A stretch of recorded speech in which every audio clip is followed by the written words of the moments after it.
Waalaikumsalam. Ayo silakan masuk Mbak. Silakan duduk. Oke, Mbaknya dari mana? Saya dari Bontang. Wah, jauh sekali ya. Oke, mungkin saya minum dulu Mbak. Saya makan dulu.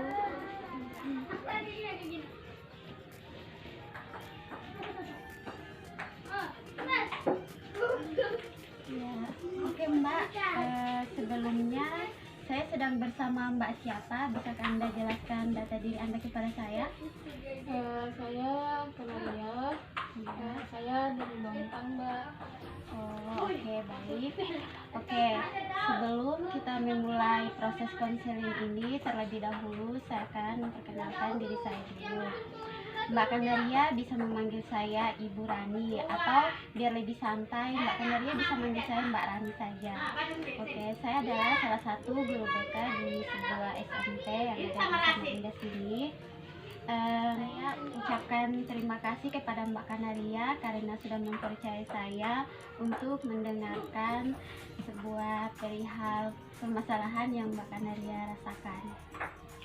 Oke, sebelumnya saya ingin tahu Mbak Kanaria ini dari universitas mana? Saya dari Samarinda, Mbak. Oh, oke. Mbak Kanaria mengambil jurusan apa? Saya mengambil jurusan Pendidik Madrasah, prodi PGMI, Mbak. Oh, berarti di sekolah SD ya? Iya. Islami, oke. Sekarang sudah semester berapa Mbak? Insya Allah saya udah memasuki semester 6, Mbak. Oh, berarti sekarang ini sudah menghadapi skripsian ya? Kira-kira Mbak sudah menyiapkan bahan untuk skripsi Mbak Kanaria untuk kedepannya gitu? Saya sudah menyediakan, tapi saya masih belum tahu untuk kedepannya itu bagaimana. Oke, baik. Kalau saya boleh tahu, apa permasalahan yang Mbak Kanaria rasakan pada saat ini? Apalagi di saat-saat menghadapi skripsian seperti ini. Yang saya rasakan pada saat ini adalah kejeniusan, Mbak. Karena gimana ya, Mbak, saya tuh bingung. Di sisi lain saya harus mempersiapkan untuk persiapan skripsi dan kawan-kawan sebagainya, tapi di sisi lain juga saya harus bisa berorganisasi. Nah, seperti itu. Nah, di situ saya ada kebingungan di situ, dan saya juga baru-baru masuk organisasi baru, jadi saya tuh sangat bingung gitu, Mbak. Bagaimana saya itu bisa mensinkronkan mereka seperti itu, dan juga permasalahan dalam tugas serta organisasi saya itu, saya merasa bahwa saya itu saya kan di sana sebagai ketua gitu, Mbak ya.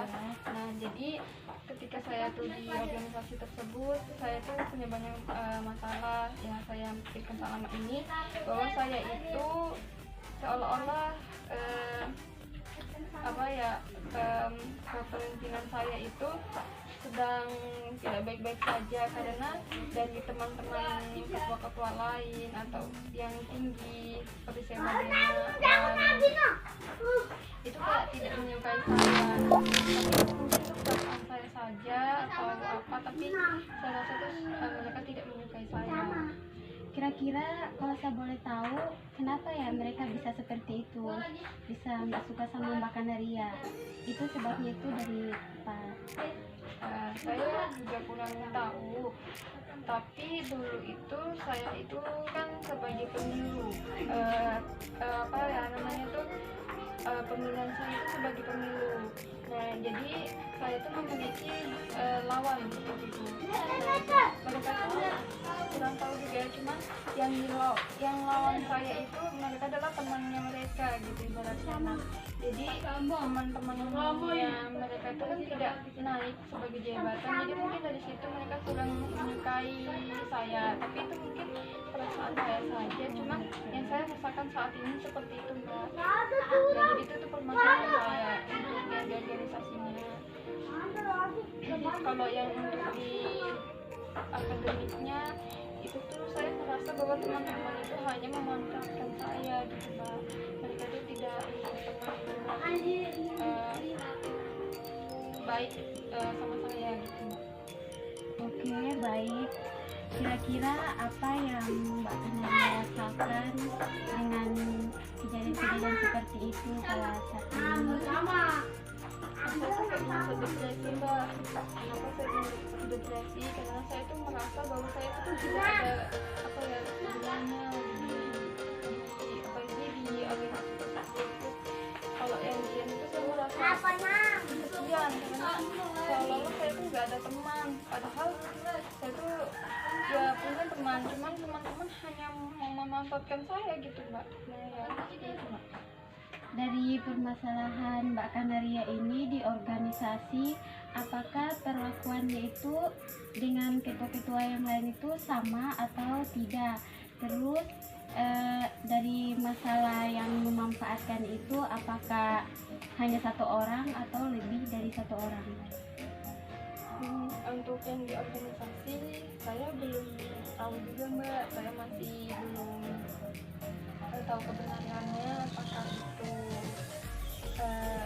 hanya saya saja atau memang mereka membuat seperti itu. Kalau yang di sekolah sendiri itu, yang di akademisnya itu kalau masalah teman yang memanfaatkan itu saya rasa itu hanya beberapa orang Mbak. Kenapa itu? Karena saya tahu dari mana ya, saya tahu dari mereka gitu Mbak. Mereka tuh kalau misalnya ada tugas atau apa gitu Mbak, baru dari depan saya Mbak. Berarti kalau dari perlakuan mereka ya Mbak? iya Mbak. Nah kalau misalnya nggak ada tugas, ya udah mereka kayak lupa sama saya gitu Mbak. Kayak nggak datang, maksudnya nggak sama-sama gitu. Iya Mbak. Oke. Jika permasalahan di organisasi, mungkin Mbak Kanaria itu lebih mencari tahu tentang kebenarannya dan lebih berpikir positif lagi. Mungkin itu sudah memang dari sifat mereka. Dan untuk teman-teman di akademi yang lebih tepatnya lagi teman-teman di kelas, coba dilihat lagi mana yang lebih banyak peduli atau memang hanya memanfaatkan, dan kira-kira mana yang lebih banyak menurut teman-teman. Teman-teman sendiri saya rasa sih banyak yang soalnya yang memanfaatkan itu hanya beberapa Mbak. Oke, nah dari situ berarti Mbak Kanaria itu nggak boleh berpikir pesimis, karena belum tentu kan di teman-teman itu semuanya untuk hanya sebagai memanfaatkan Mbak Kanaria. Mungkin di luar sana ada yang lebih peduli lagi, cuman Mbak Kanaria tidak tahu. Nah, kira-kira kalau menurut Mbak Kanaria sendiri, bagaimana cara supaya Mbak Kanaria bisa menyelesaikan permasalahan seperti itu? Tadi dari yang awal mungkin saya lebih sedikit ya, kemudian juga saya harus lebih banyak untuk melihat keadaan gitu ya Mbak, ya keadaan yang di teman-teman, mungkin apakah mereka itu benar-benar peduli atau tidak sama saya. Mungkin nanti saya coba gitu, saya uji mereka mungkin kan ya Mbak ya. Iya, Mbak, ya. betul. Iya. Saya uji mereka, mungkin saya akan menolak gitu untuk dibeli. Misalnya mereka bertanya kepada saya akan menolak untuk tidak ya, apakah mereka tetap Iya. mau berteman dengan saya apakah tidak ya. Iya, betul sekali. Itu agar Mbak Kanaria bisa mengetahuinya yang lebih jelas lagi. Oke. Saya hanya bisa menyarankan dari permasalahan Mbak Kanaria tadi. Saya hanya ingin memberitahu Mbak Kanaria untuk tetap semangat, jangan berpikir pesimis. Walaupun mungkin teman-teman Mbak Kanaria sudah seperti itu, sebagiannya hanya memanfaatkan, tapi saya yakin di luar sana pasti banyak yang masih peduli sama Mbak Kandaria. Jadi tetap semangat, tetap bekerja keras walaupun seperti itu. Kira-kira sampai sejauh ini apa yang Mbak Kandaria rasakan? Alhamdulillah Mbak, saya tuh merasa lebih lega. Terima kasih Mbak karena sudah mendengarkan keluhan saya lebih lebih lega gitu Mbak, lebih mencerahkan gitu Mbak. Iya, oke. Terima kasih kembali juga sudah mempercayai saya untuk mendengarkan permasalahan dari Mbak Kandaria. Mungkin di lain waktu jika Mbak Kandaria masih ingin masalah-masalah yang ingin disampaikan sama saya, bisa kita susun jadwal untuk ketemu. Kira-kira Mbak Kandaria bisanya kapan? Minggu depan mungkin Mbak, hari Sabtu. Oke, insya Allah bisa. Ya, terima kasih. Saya Mbak. sekarang Atau diminum dulu Mbak airnya, habiskan dulu. terima kasih ya Mbak ya. Jadi Mbak Kandaria langsung ke Bontang lagi. Iya Mbak, saya mau ke Bontang lagi. Oke, semangat ya Mbak Kandaria. Terima kasih. Ya, hati-hati. Assalamualaikum. Ya, waalaikumsalam.